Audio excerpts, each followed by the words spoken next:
Hello, I'm Anton. Today is day 14 of the Daily Crypto installment program. As usual, I bought the following crypto: Bitcoin 20,000, Ethereum 20,000, XRP 10,000. Here's a recording of the transaction. I made this transaction on January 24th, 2025. And while the recording is running, let's talk about this one.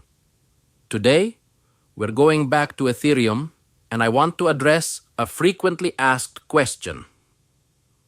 What is a gas fee? Well, a gas fee is a transaction fee on the Ethereum network. It's like the shipping fee when you buy something online.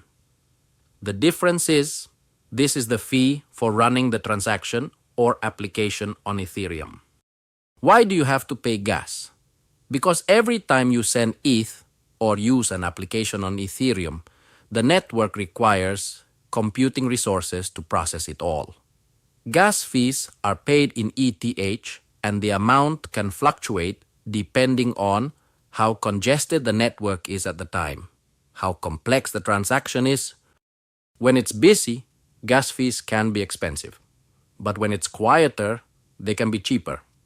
That's why some people wait for a certain time for their gas fees to go down. But don't worry, for beginners like me, who only buy a small amount of ETH, the gas fee is usually covered by the platform or adjusted automatically. The important thing is that you first understand that the gas fee is part of the system, not a random additional fee.